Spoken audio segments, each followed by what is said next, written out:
This is Geek Gab with your host, John and me, Daddy Warpig. We are back. Geek Gab for Saturday, October 13th, 2018. We are halfway through the Halloween season. And of course, because modern television streaming services are so awesome, my nieces and nephews have found brand new and exciting shows to watch on Amazon streaming service, including, and I want you to hold on to the edges of your seats because this is the most scintillating, most exciting show you can possibly conceive of, including an entire half hour where a Canadian dude punches out those spongy puzzles and makes an entire Halloween house, a haunted house with spiders and ghosts. It could not possibly be more exciting. And he does this while wearing white fuzzy gloves and talking about how hard it is to assemble a house in white fuzzy gloves. Scintillating television. Television that, if you change the show and put on like The Nightmare Before Christmas or some haunted Scooby-Doo mystery or something, the kids will be enraged. I'm That's already the on kind of exciting modern Halloween television that we have today. Darnell, how are you? Hey man, I'm already on the edge of my seat. I can't think of anything spookier than watching a Canadian in a costume. No, you know what? Oh yeah, that's a good point. There is another one they also like to watch. Making Halloween cupcakes. Doesn't that just mean orange food dye? I mean, how interesting can this be? Green food dye. And then various, shaped, there's a special name for it. It's a specific type of icing that's kind of thick. And they cut it up into little shapes and do stuff on it. The one I saw, they were making Teenage Mutant Ninja Turtles cupcakes for Halloween. 4 and 5-year-olds are raptly watching in fascination as they assemble Halloween cupcakes. Because apparently that's a thing above 4 or 5-year-olds now. I guess. I've been watching, I don't want to say adult spooky entertainment, but well, let's say young adult. In adult has a completely different meaning in certain places, so it's probably best you don't say I've been watching spooky adult entertainment. It's like no. Wait, whoa, Elvira, Mistress of the Dark, etc., and worse. I haven't actually got a chance to watch any horror movies this October, and I want to. I desperately want to. I put up a post on my blog last night about a show called The Dead, which apparently came out in 2010. I saw it for Good Bad Flicks, an entire YouTube channel talking about B-movies, and a lot of them are horror movies, obviously. But these two brothers went to Africa, went to deepest, darkest Africa, and had a lot of adventures making this zombie movie. And I want to see the zombie movie. I've seen the behind the scenes. I mean, it's crazy. It's absolutely insane. They go to the country. It's Burkina Faso, the country. Just to get into the country, they have to bribe a bunch of officials to get their filming gear out of customs. And then every day they're on the shoot. Supposed to go for 6 weeks, last 12 weeks. Every day they go on the shoot, the police come by and demand a bribe. Every single day. Not for anything, not to provide security. They just demand a bribe. It is, and then people every day keep on trying to steal their truck. So at the end of the day, the truck that is in the movie, it's not it's not used for shifting around gear and stuff. It's actually the truck the main characters are driving. So it's kind of important. You have to have it. They sabotage their own truck at night to keep people from stealing it. And then the absolute best thing ever, they're shooting a scene where soldiers are driving along the road killing zombies. So they've got a bunch of villagers that they pay to dress up as zombies. The villagers are making more money on the movie than they would doing anything else. They're paying these villagers to lie on the road as zombies. They're driving by in trucks. And all of a sudden, a couple of hundred soldiers surround them, just out of nowhere. And it turns out that like 100 yards off to the side of this scene of a bunch of foreign soldiers in foreign uniforms of a different country is the presidential palace of Burkina Faso. So the military of Burkina Faso thought that they were actually staging an invasion of the country. That could have gone very, very badly. Fortunately, it went well, and they got their movie out. So that's a horror movie I want to see this Halloween. And there are a couple of others. I have never seen Phantasm, the tall guy with the floating ball. I've never seen it. I kind of want to see it. I want to put it on my list of things to see. I'm hoping I'll be able to get to it this October. Is there anything that you're looking forward to Halloweenish? No, I don't do. I'm not a horror guy. I'm not. I don't do costumes and spooky things. Halloween mostly passes me by.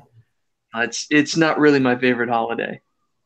Hate to be a stick in the mud. Okay, so that's the Halloween stuff that's coming up.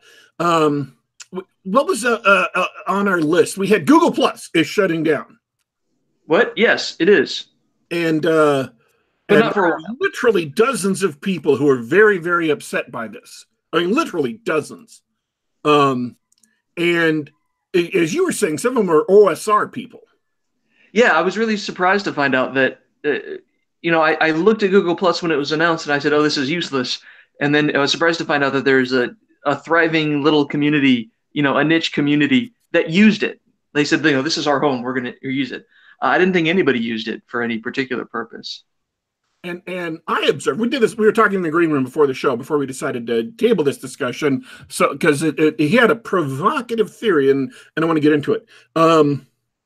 I know that from both reading news stories and my personal observation that Google Plus was primarily used by hardcore geeks, and role-playing in specific, very, very big on Google Plus, but also computers, IT people, security people, computer security people, so on and so forth. Very, very big on Google Plus. And so for whatever reason, it didn't gain any traction with normies or with the Facebook crowd, but it did gain traction with that kind of people.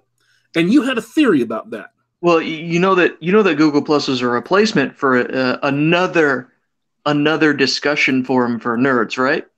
That was your thesis, yes. Why don't you tell the audience that? It was a replacement for Usenet. Do you guys remember that? Now, here's my response. This is why I wanted to do this on the air. I used Usenet a lot. I started using Usenet for one specific news group. I didn't use it for anything else, but I used that one specific news group a lot. Back in like 1994, 1995, when I first got a job at Prodigy Internet, the online service Prodigy, I got a job as a tech support representative. And in fact, Prodigy didn't allow you to pick your name. They didn't allow you to pick a person. You had to have some kind of number, and they wouldn't even allow you to pick an email name that people could refer to you by. And I remember you got 5 of them. Mine was AUBB54, and then you got A, B, C, D, and E. But they, right after I joined, right after I started working there, they finally added Usenet access. And so that's when I started frequenting Usenet groups. But ancient history aside, that was 22, 23 years ago. Ancient history aside, I find that curious. I'm not saying you're wrong. I find that curious because it works like completely the opposite of Usenet. Hear me out. The Usenet used to be everybody carried Usenet. You could get pretty much any news group you wanted, no matter what your ISP was. Yes. Then when all the ISPs sort of coalesced and Usenet usage sort of dropped, and we're all using, when we all got our fast internet speeds and we started using Google and for everything. Google had all of the news groups, and it was folded into its search, and it was originally called Google Groups. Yes. You could search those groups, and you could still interact with all the news groups. And over time, they took that all away. They took away news group after news group after news group, and Google Groups, their search became absolutely useless. And then they introduced Google Plus or G Plus. It was not only a competitor to Facebook, which obviously that was their target, but they were also competing with Usenet, which they had successfully taken over. Basically, they had taken over the role of how you access Usenet. I remember for a couple of years there, that's how I did it.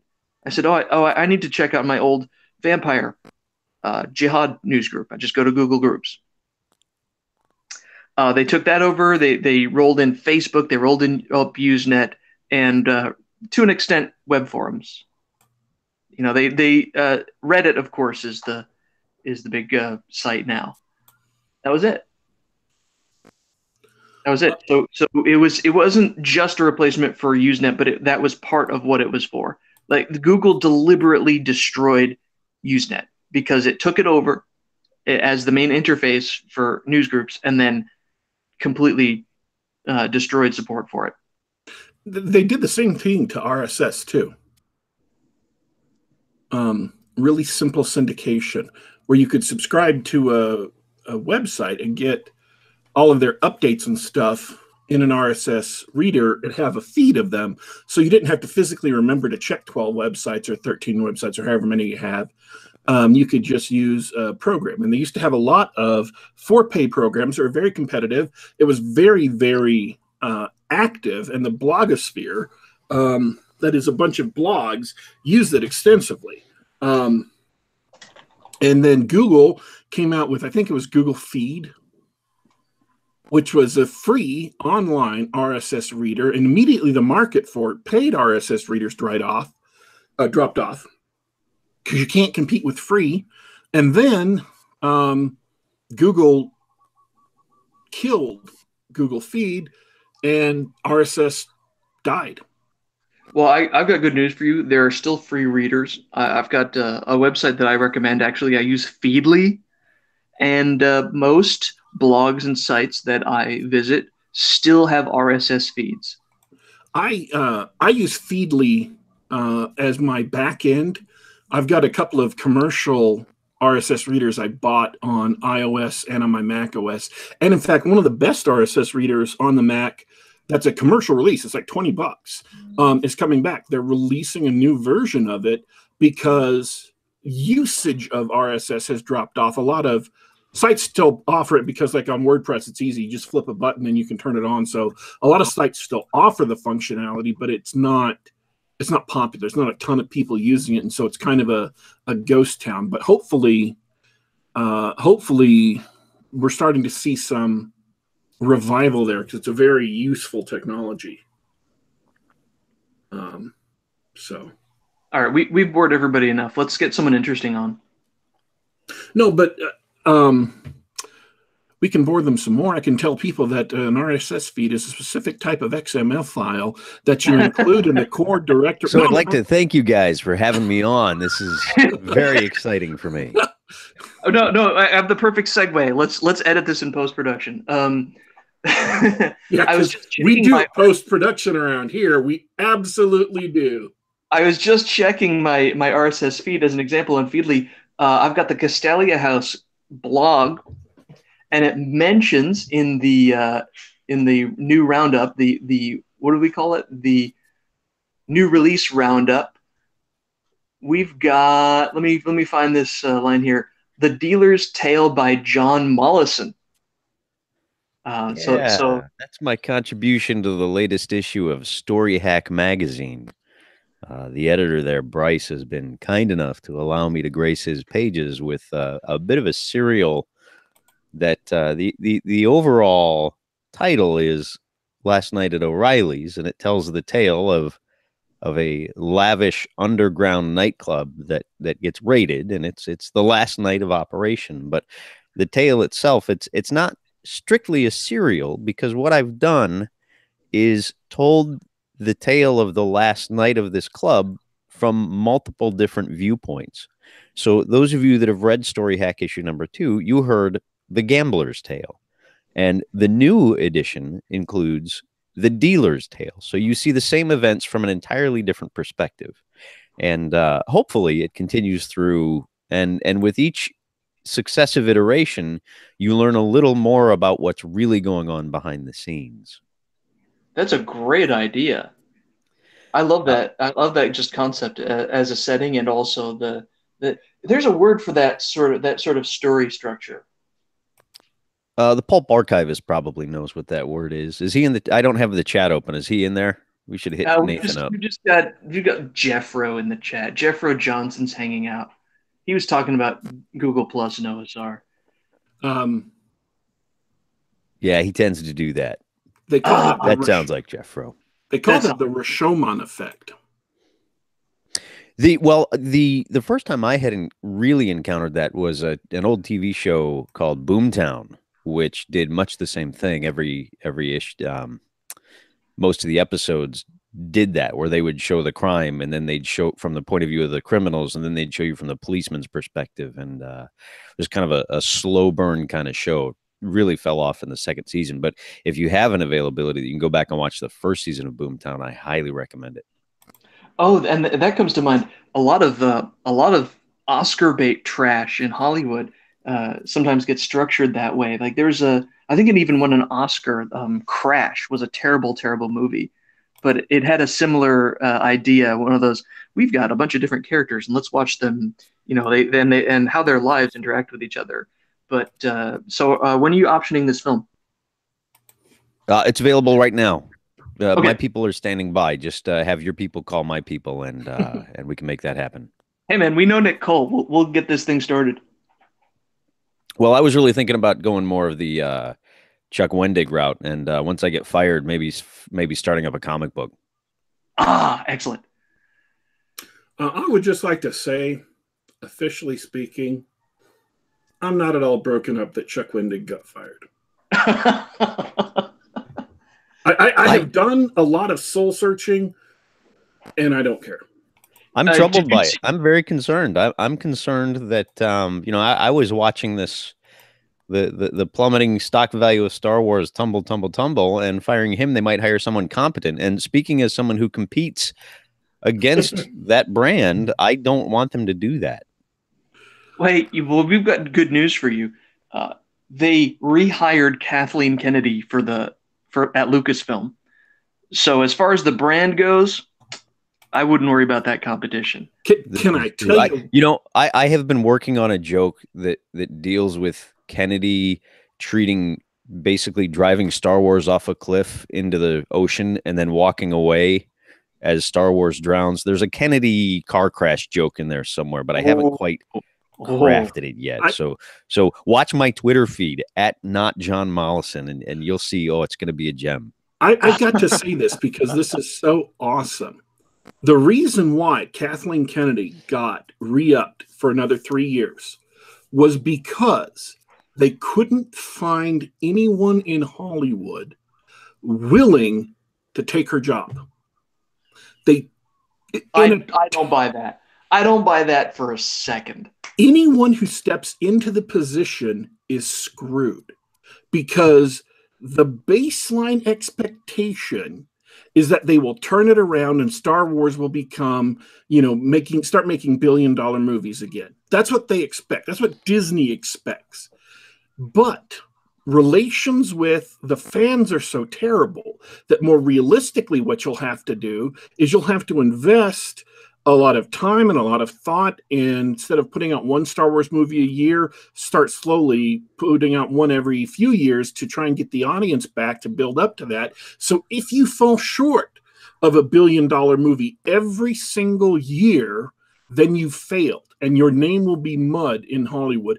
More importantly, Kathleen has filled the studio with her loyalists. I was just about to say that, yeah. Or promoted. And so if you come on and you become head of the studio, then you have to deal with a bunch of people who will deliberately try to sabotage you, because screwing you over is more important than making great movies and more important than making their studio profitable. So it's a no-win situation. No one in their right mind would step in after Kathleen Kennedy, because you can't get it done. I've seen people on Twitter respond to this. Yeah, I think you've got the right idea. Now that I think about it, if I put myself in their shoes, of course I would want a chance at Star Wars. However, hypothetically, if they said, John, come in and do your best, my response would be, you need to give me carte blanche. Yes. I need to be able to fire everybody, and I need to be able to pretend that the last two movies didn't exist. Including the actors. I need to be able to tear up all those contracts and fire all the employees that made those movies as bad as they were. And why would Disney agree to that? And that's the problem, is you've got a multi-billion-dollar industry that cannot change on a dime, and the production, it's what, a 2 to 3 year production process for the next movie. So they have to anticipate 2 to 3 years in the future what's going to be popular. And right now, you're looking at a minimum 2 years before whatever change you make today actually hits the market. So if they're anticipating that, we need a $1 billion movie every year for the next 3 years, and oh, by the way, you're saddled with the mistakes of the past, why would you take that job? But that's the changing nature of the market, and this is what typically happens with every industry, right? The buggy whip makers are the classic example of people who either learned how to adapt really fast or perished. I want to switch subjects just slightly. This is pure speculation on my part. I have not had any discussion with anyone. I have not had any confirmation. I'm not revealing secret information, but this is my surmise based on information I've seen in the media. I think that Nick Cole and Jason Onspach are in discussions with Amazon Prime streaming service to get Galaxy's Edge made into an Amazon Prime series. Now, I want to explain that. And this is Star Wars, not Star Wars, is how they described it. They want it to be close to Star Wars without being Star Wars. So they are preparing themselves to move into that gap, that the complete collapse of Star Wars via Kathleen Kennedy we were just discussing. That's why this is topical. But I want to also explain this. They mentioned that they were talking to screenwriters a couple weeks ago. So that's public. And then a few months ago, they mentioned that they were talking with Amazon. Amazon has been very, very happy with the smash success of their Galaxy's Edge series. And they keep on churning out new books and stuff. And they had to delay the release of a book for reasons dealing with scriptwriters. So my guess is that one of the things that Amazon decided they want to do when they had this smash runaway success, looking at the not smash runaway success of Amazon Prime, is to adapt one of Amazon's, big earners into a series for Amazon streaming. That is just a guess. I have not even I haven't asked anybody if this is true or not. And even if it were true, they couldn't tell me. But, and so if it turns out to be something different, then, you can come back and say you were wrong. That's fine. I'll be cool with that. But if it turns out to be correct, I called it right here. Hey, and as we know from Twitter, Warpig is right. That's right. Don't bet against Razorfist. Don't bet against Daddy Warpig. If Daddy Warpig and Razorfist ever disagree, I don't know what I'm going to do. I'm going to lock myself in a closet for a few days and just have to, I don't know, maybe join a kibbutz and just go on sabbatical for 6 months to figure out what to do with my life. It wouldn't surprise me, and bear in mind that the Amazon, their build-up time is considerably shorter than what you're looking at for a theatrical release. They can go from concept to show within the space of 12 months, which is still phenomenal given the amount of logistics involved in getting a film production up and running and off the ground. They're going to be terrifying once they get some actually good content to produce. They've got a character in one of their books just one of the books that's named the Warpig. They named it after me. I'm not saying that to brag. I just think it's amusing. I would think it'd be the funniest thing in the world if they got a series on Amazon and at some point a character named Warpig is on screen hollering at Legionnaires. Wouldn't that be great? That would be awesome. That would be the coolest thing ever. Particularly if he's a slender, clean-shaven individual who is not at all bombastic. That's what I'm looking for. The soft-spoken Warpig. Exactly. It's great. He's a lieutenant who leads a suicide charge against these fortifications on behalf of the Legion. It's a really cool scene. And my mom, when I told her, I'm like, "Hey, Mom, look, I've got a job." Oh, I think he's a sergeant. I'm sorry, I think he's a sergeant, because my mom's comment to me was, "Hey, Mom, look, in this best-selling Amazon series, I've got a part. They've got a character named after me." My mom's comment was, "They couldn't make you an officer?"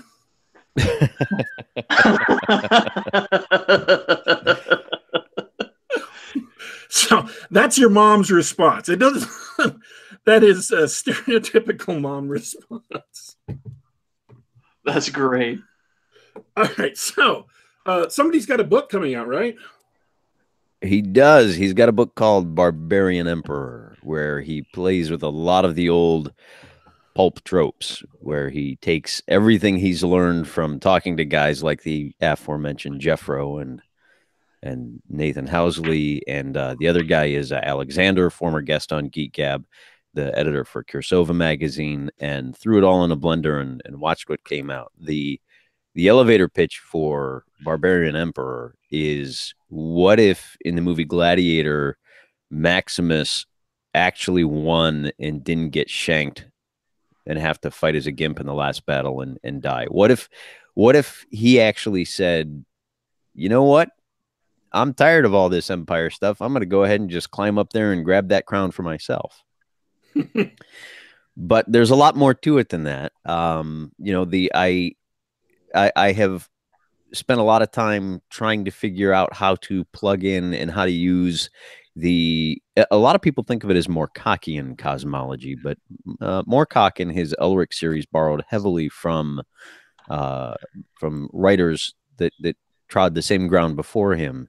Paul Anderson's name comes to mind, and in fact, he was actually drawing on theories that Jordan Peterson fans would be familiar with, the Jungian archetypes of law versus chaos. So, I posit a cosmology that draws heavily from the notion that the universe is actually a seething, chaotic maw that you can impose your own order upon if you've got the strength of will to do it. And those who are familiar with that particular trope will find it interesting how I play with it, and how, as you get further away from the capital of the empire, things begin to break down until you reach the very limits of reality. That theme is also used heavily in Warhammer 40K. So you'd be familiar with that. Going back again to the editor of Kursova, he actually is phenomenal at breaking down systems, basically nomenclature for things like, there's a romance at the heart of this, because there's romance at the heart of all the greatest stories. And he actually laid out for me in one of his, just off the top of his cuff, these guys are so great. I love hanging out with these guys. They're so smart. Just off the cuff, he's like, okay, look, in the old pulp stories, here's how these romantic triangles break down. Everybody thinks of the evil queen and the good-hearted princess, but you've also got, the kid sister that grows into the romantic interest, and you've also got, the two essentially identical women, but I can't even do it, right? This is why I lean on these guys. So as an author, I'm absolutely appreciative of forums like Geek Gab and the relationships that have formed from all of these guys that are basically trading on having read this stuff for 30 years and are just swapping ideas back and forth. And I pretty much dump them all into Barbarian Emperor.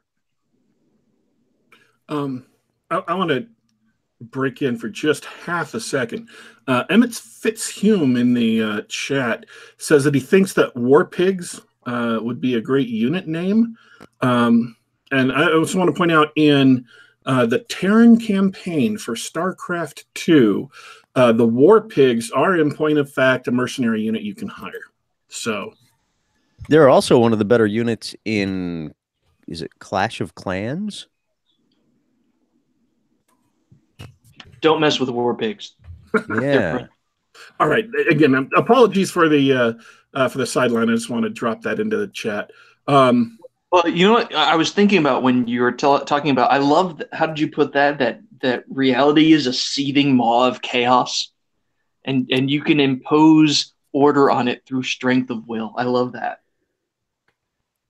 Well, and I mean, this is, like I said, it's the Jungian archetype for a reason, because you walk into your bedroom and you go, man, this place is disgusting. And then it takes a lot of energy to put it all right back to where it goes, and put everything in its place, and a place for everything. And, it scales perfectly. It's such a perfect encapsulation of how reality works that you can see it operating basically wherever you look. And it is a perfect way of organizing the universe, particularly for things like tabletop games. One of the bits of genius that Gary Gygax did was to port that whole into Dungeons and Dragons in its earliest formation. And we get into a lot of problems with, I mean, we're kind of all over the place, but it's Geek Gab, right? This is a geeky thing. Whenever you start to stray from that concept, whenever you decide, well, the dichotomy of law versus chaos, and those who either are neutral because they think there should be a balance between the two, or they're neutral because they just don't care. Once you start to try to treat that as a personality test, then you start getting into all kinds of difficulties. Yeah, it is a way to codify which spells work on which people. It's a way to codify, at the end of the day, when it comes down to Armageddon, Ragnarok, and there's going to be a battle between the forces of chaos and the forces of law. Which side will you be on? And to use it for just general, well, what kind of person are you? That's dumb. And I didn't think it was dumb, because I grew up on that. It wasn't until I spoke with Jeffro and P. Alexander that I understood the source of that system. As someone who started with second edition and with the 8, the two axis alignment system, it was just a personality type, right? Especially since the paladin was always classified lawful good. I mean, that tells you everything you need to know about your paladin, right? Right. Fights for truth, justice, working together as a team, that sort of thing. Consequently, the paladin is actually the most fun character to play. Indeed. Well, if he's done right. If he's done right. But that is, I mean, most people see it as a personality type. I could picture if the social justice warriors continue to run Wizards of the Coast, and they will, because Seattle, the alignment system may well be replaced by the Myers-Briggs types by the end of this quarter century, right? Doesn't that just sound scintillating? Well, I'll wait for that change. I am an INFP tiefling female. Sorry, I had that wrong. A tiefling trans female. It just when you say that, I'm FENPT, doesn't that just arouse just a visceral feeling of emotion in your gut that you just can't wait to, come on, give me a break. I'm fighting against the forces of chaos here. I actually think that one of the worst mistakes Gygax made was to include female and infant kobolds in Caves of Chaos. Because at that point, you stop treating these creatures, and the way I've always used the monstrous races is that they are physical manifestations of chaos. They are tumors in civilization, that if you don't fight them with the white blood cells of the adventuring party, then they will slowly take over and they will destroy all of civilization. It's a civilization versus barbarianism process that you have here. And when you just treat kobolds or orcs as just another race, then you start introducing all kinds of concepts that would be much better off dealt with with a more grounded reality. You know, when you say, okay, well, I'm going to introduce half orcs so that they have to deal with the fact that they have 1 foot in each camp. Well, that's fine, but you can also do that with, you know, a human culture that has 1 foot in each camp. Why don't you just use? And that's one of the things that happens in Barbarian Emperor, is that my barbarian has to leave the chaos camp and come over and understand that if you really want to impose your order on the empire that you're facing, then you have to adopt and you have to fight for order. So you do have to choose between those two things, and you can draw elements from both. But, you know, so much of what I see happening in the role-playing game community today is people watering things down to make them safe, and then it sucks all the life out of it.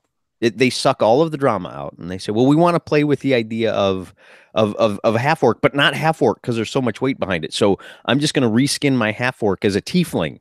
Oh, right, because now you have 1 foot in law and 1 foot in chaos, and all you've done is change the costume. So you haven't really changed anything. You just put lipstick on it and called it something else, and it just drains all the drama out. And that's part of, you know, you can have a safe space or you can have an adventure, but you can't have both. Yeah, I mean, there's a couple of things at play there. Most people treat those games as your Saturday morning cartoon or your weekly episode of Buffy the Vampire Slayer, where you know, everybody's got it's a superhero thing. They've all got their heroes, and the monsters are just the foe of the week, that sort of thing. Another thing at play is I mean, even when we were kids growing up on this stuff, yeah, everybody loves dwarves and elves and things. Watch out for the people who like dark elves. You got to watch those closely. But in all seriousness, even when we were kids, we saw that it was like Star Trek. It was just like a human with a rubber prosthetic, right? Mm-hmm. You know, there's nothing dwarf-like about dwarves. They're just short, money-loving humans. Exactly. And the and the problem, and I've thrown that challenge out into the Twitterverse from time to time, where I say, look, what I want you to do is explain what makes your elves different from humans, right? And the two rules are, you can't tell me how they dress. How are they different? And people really struggle with it. Here's the thing, and I hope I don't take too long doing this, but it's a proof of concept. You got 20 minutes. Go. The comment I've heard from someone at one point was, well, I think that aliens would always have to be completely inscrutable and we would have no commonality with humans. So I want to preface this by saying this was in a context of science fiction that I created this proof, and that but it still applies to fantasy. And I want to take it back to, very quickly, the laws of thermodynamics, which say that entropy always increases. Sooner or later, everything breaks down, falls apart, or fades away. So you're an alien. What do you have to do? Well, you have to get energy to survive, because energy dissipates and you need more energy. It goes from higher order useful forms to less useful forms. So what are aliens going to have in common with humans? They have to eat. They have to feed. They know what it's like to be hungry, to be short on energy. They know what it's like to be sluggish because you have low energy. What else? Well, there are accidents, breaks, bruises, damage to your body. Whatever form your body takes, will be disordered because the physical laws of the universe demand that it be so. Therefore, aliens will know what it means to be crippled permanently, to be not be able to walk or fly or whatever it is they do. They know what accidents are. They know what being safe is. They know what being risky is. They have those things in common with humanity. Well, what else is going to happen? Well, they have to eat something or consume something in order to get energy, and sometimes that's not going to be as good for them as they would like. So they know what spoiled food is. They know what bad food is. They know what food poisoning is, or an analog of it. And once you look at the physical laws of the universe, and I've done this in dozens of different cases. That's just a few of the examples. Here's another one. Randomness exists. Therefore, between parents and progeny, there's always going to be some kind of difference. Therefore, between two different people who grow up at the same time, there's going to be some kind of difference. So in alien races, they will know what it's like to have someone who's faster than you are, who's smarter than you are, who's stronger than you are. Whatever the local equivalents are, they will know what it's like to feel envy. They will know what it's like to feel inferior. They will know what it's like to feel superior. They will know what it's like to feel prideful. Even if it's just an intellectual thing, you know that you're better at somebody else than this, because individual species cannot be the same. The laws of physics demand it. So, sooner or later, if you look at enough consequences of the physical laws in the universe, you will realize that any alien species, no matter what their form, will have, let's say 99%, 98% psychological, enough psychological commonality with humans that they can understand our experiences and we can understand their experiences by analogy. Even if we say, okay, well, we don't know what it's like to eat starshine, but we know what it's like to be hungry. We know what it's like to have food that tastes bad, but you can still eat it. We know what it's like to get sick from food, whatever. We can empathize across the alien barriers. So in point of fact, everyone who says that aliens have to be completely mentally unlike human beings are wrong. Now, let's say any one of those points, they say, well, I can come up with an alien race that doesn't fall into that. And I'll say, okay, so that's one alien race in a million. And then now the second point, okay, so that's one alien race and 1 million squared. And the third point, okay, it's almost impossible to construct an alien race that has absolutely no commonality with humans. So let's take it back to elves. When you say, what's the difference between elves and humans? My response is, even if elves were, let's say, genetically different from humans, in that they had, number of chromosomes or something were completely different. They have natural features that humans don't have. They're psychologically speaking, because of their very nature, because of their physical nature, they're going to share substantial commonalities with humans.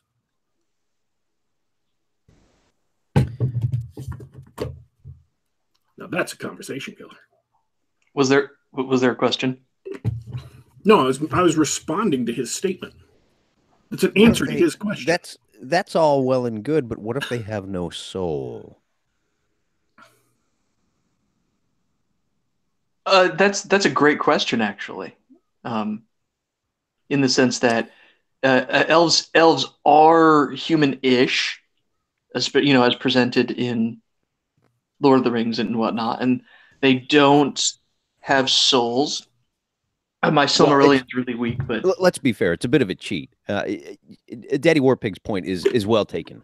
That when you look at things from a purely physical and physics standpoint, I can't argue with anything he just said. But once you start introducing the metaphysical and the supernatural, then things get a little more complicated. And that's honestly the answer that I look for more often than not is, well, what distinguishes my, orcs from humans is that my orcs are actually the embodiment of chaos. And a lot of people don't like that because they think it means, oh, well, you just are looking for a way to make it safe to kill them without having any real moral quandary. And my answer is, well, yeah, it's a game about killing things. I need something to kill that I don't want moral quandaries. Now, I can call them zombies if I want. The zombies are the modern day equivalent of the orc. They're just walking chaos that wants to destroy civilization, and they're used in much the same way in a lot of different intellectual properties. I will say this: much slower. One of the difficulties that our culture has right now is that we've lost a lot of our capacity for nuance, and this is my way of apologizing and walking back and agreeing with Daddy Warpig that you're right. There's one of the arguments that gets kicked back and forth in the comic book world is, well, you should keep politics out of my comic books. Well, politics have always been part of comic books. Yeah, but your politics, well, hold on now. Let's stop. Let's understand that politics in stories are a tool, and there's a proper time and use for every tool, and the proper time is not always, and the proper use is not, everything. You have to treat this stuff carefully. And when we talk about, well, what are your elves like? Well, there's a lot of different ways to handle elves. And what I'm chiefly interested in is, have you thought about how you use them? Are you just using them as, well, I don't want to call these French people, so I'm just going to call them elves? why not just call them French people, or a French analog at that point? On the other hand, if you've got a race of soulless, timeless, beautiful individuals who are in tune with nature, well, okay, that's that kind of meets the criteria for elves. And if you just want something, if you just want to be lazy and just tell people it's an elf, okay, we all know what an elf is these days, and maybe you have to break it down. Well, is it a Tolkien elf, or is it a Poul Anderson elf, or is it a D&D elf? Then okay, great, we've got our nomenclature in place, but at least it tells me that you've thought about what the purpose of the elves are and how they fit into the greater scheme of things. I mean, I included elves in Barbarian Emperor, but they're not. They owe a lot more to I mean, technically, you could probably think of them as reskinned orcs. It gets a little complicated. I'm not going to go too deep into it because I want you to buy the book, to be honest with you, and also because the context in which they're used plays a huge role in who they are and what they do within the context of the story. And I will say this, as per usual on the show, links to Barbarian Emperor, a link to the Barbarian Emperor on Amazon is in the description of the video, and a description underneath the video, and you can pre-order that on Amazon right now for delivery in 5 days or 6 days. Thank you for that. So there you go, Daddy Warpig's right again. Well, just like I told you. Here's the thing, and this is what I keep on thinking about in respect to law, neutrality, chaos. In order for that to make sense, to adapt, say, the Poul Anderson idea for D&D, I'm specifically talking about as a role-playing game, not necessarily in your novel. You have to make it cosmologically clear that that's what you're doing, that there is a constant tension, a constant strife between the forces of magic and the forces of humanity. And so that has to be implicit in the campaign gazetteer, for what lack of a better word. When you say, okay, X and such a town is here, 10 miles away is where, magical creatures are, and sometimes they've expanded and sometimes they've fallen back, but the danger is growing now. And that has to be carried out through the rest of the game, not because it's a bad idea, but because if it is a war between the magical races, not out of political considerations or hatred, but because their intrinsic natures are irrevocably opposed, that is, they cannot coexist naturally because they are so divergent from each other, that needs to be clear and it needs to be carried through so that everybody understands it. Everybody who picks up the book and wants to run the game understands it. I'm not saying that the current personality test D&D alignment is better. I hate it. I think it's abhorrent. I think I have long thought that something akin to basic D&D's lawful, neutral, chaotic, or something that would be another idea. I'm just tossing this out. I made this up right now. Good, evil, and chaotic.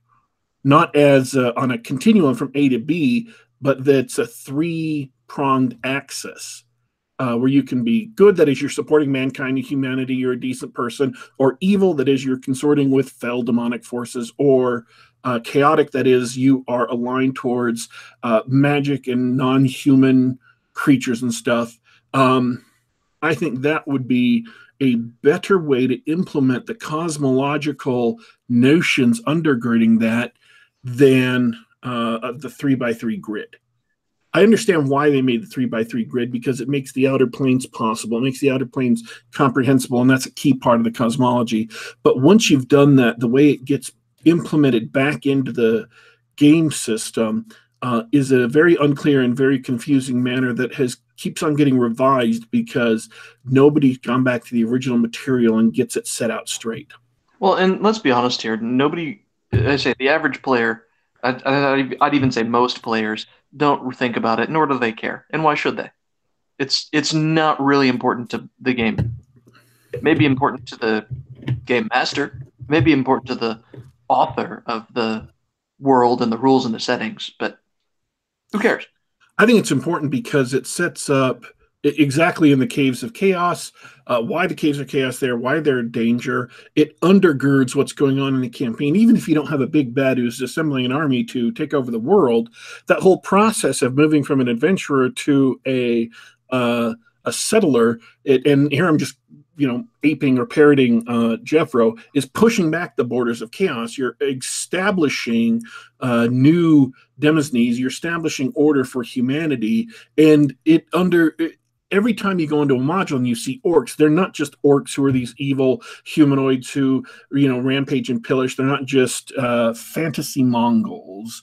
They are people who carry with them unearthly forces, are advanced forces of unearthly beings, and if they advance and grow stronger and stronger, pretty soon other things that are unearthly and even more powerful start to show up. And it would game masters could incorporate that in adventure design. They could incorporate that in country design and world design, and there's a lot of fertile ground there that went untrod because they went in a different direction.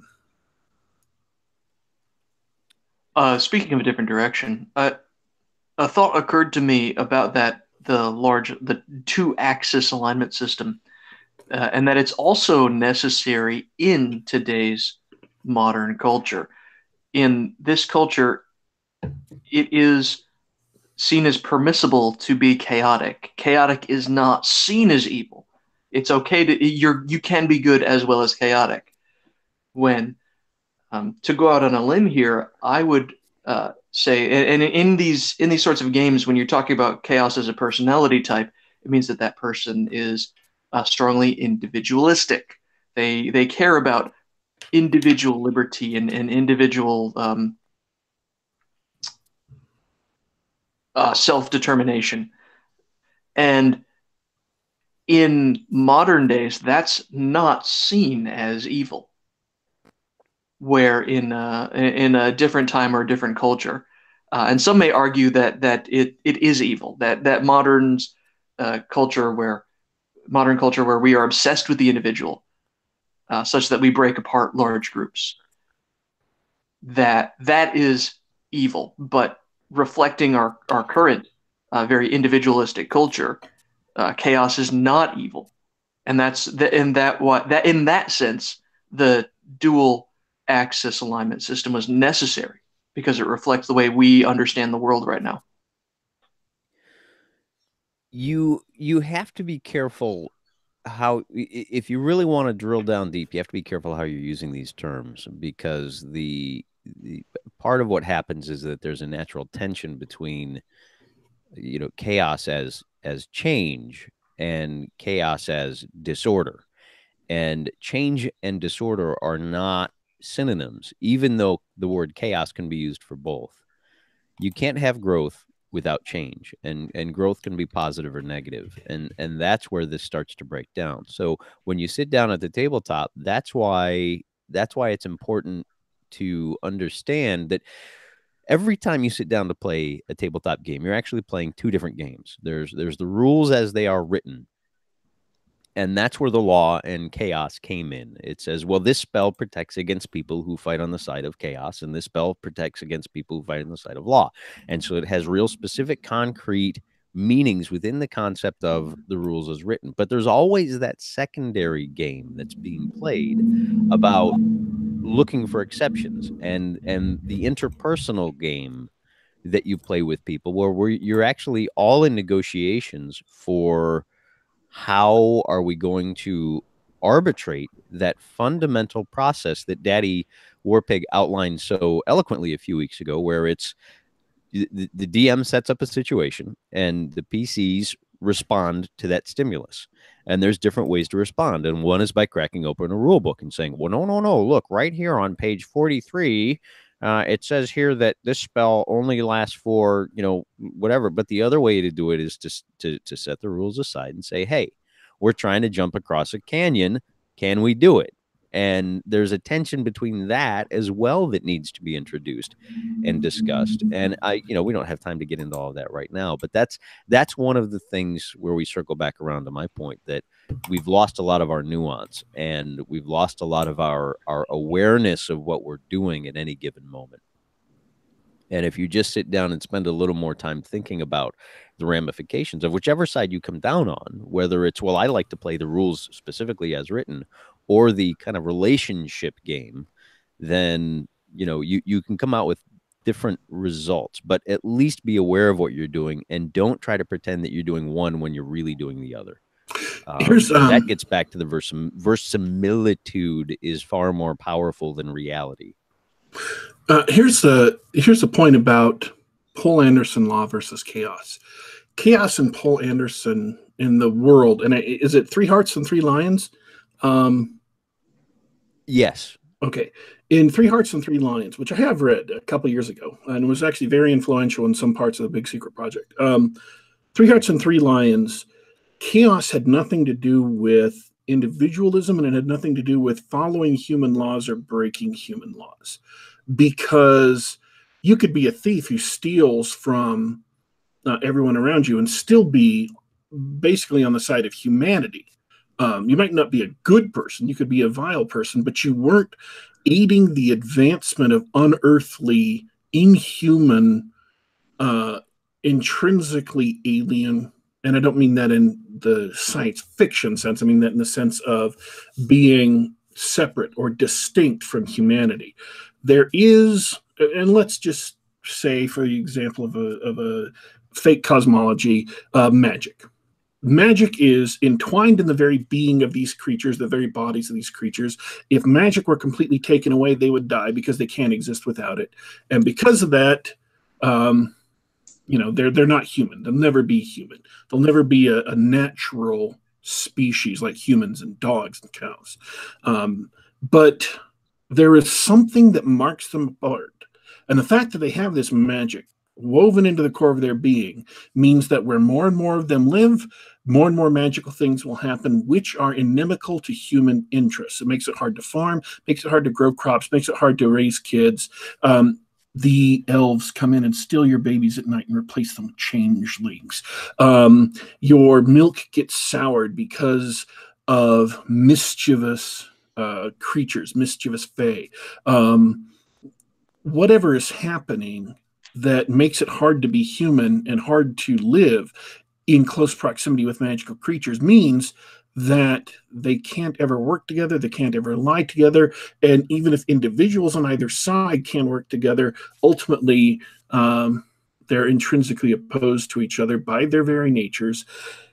In that case, whether or not you break laws or follow laws is irrelevant.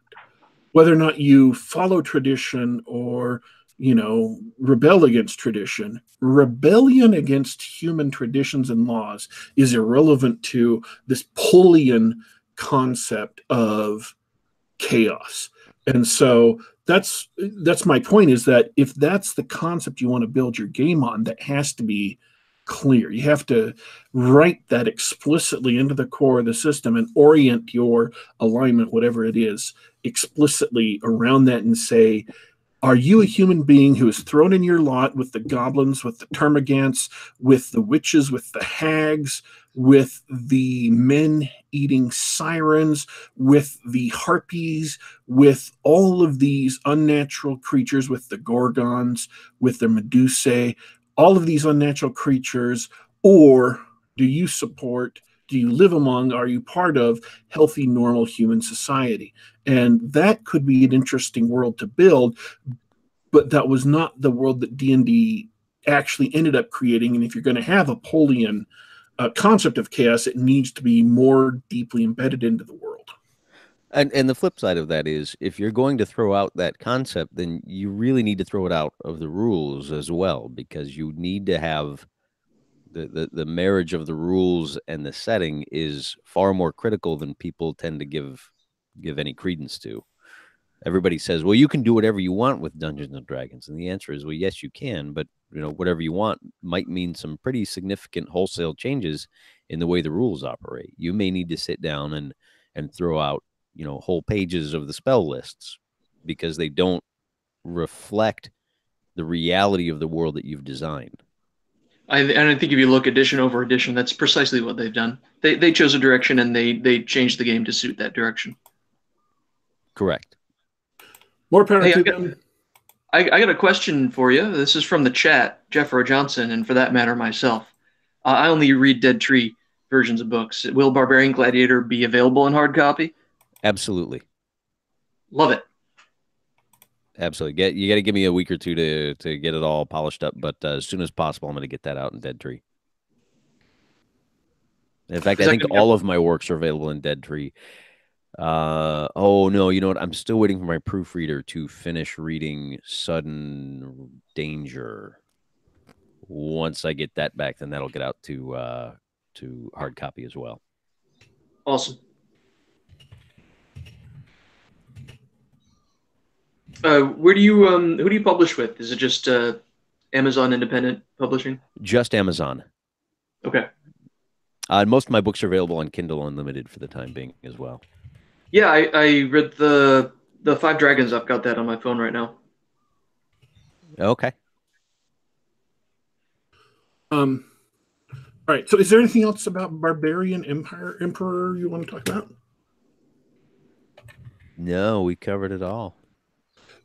I guess if we have a minute, I'd also like to throw out a plug for the audiobooks that I record. I'm a regular in the stable for Castalia House, and I'm currently reading the War Dogs Incorporated series. I've got the first one in the can, and the second one should be done. I'm about halfway done with it. You can look for those coming out in the next couple of months. I've got a list. If you hop on Amazon and do a search for my name, I've done a couple of John C. Wright books, a couple of short story collections for them. So give those a listen on your commute. You won't regret it. All right. Any last words, John? Hey, man. John? Thanks for coming on. It was great to have you. It was a good show. Thanks for having me. I really like these deep dive conversations. It's really helped me grow as an author and as a gamer. And listening to Geek Gab has, it's just made me a better person and better looking and all around just more pleasant to be around. So I highly recommend it to everyone. If you're not already listening to Geek Gab, catch it on the replay. You won't regret it.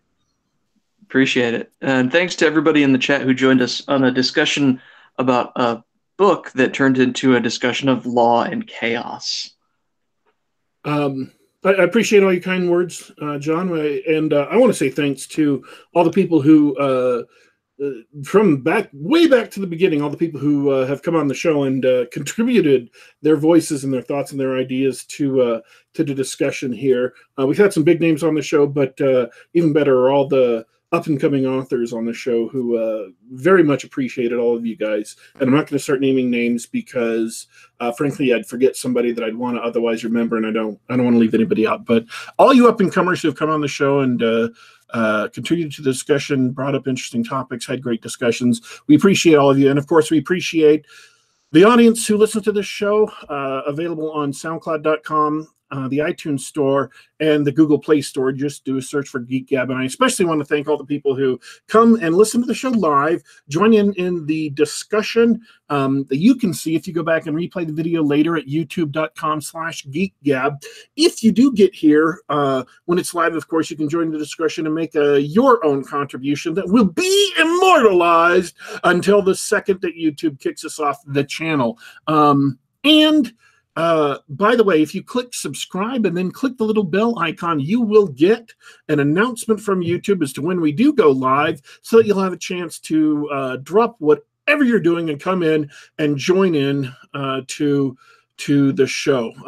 And so I'd like to thank everyone who listened to the show, everyone who's contributed to the show, everyone who's been part of our guest list over the last several years. We are leaving you for today. But don't you worry, don't you fret.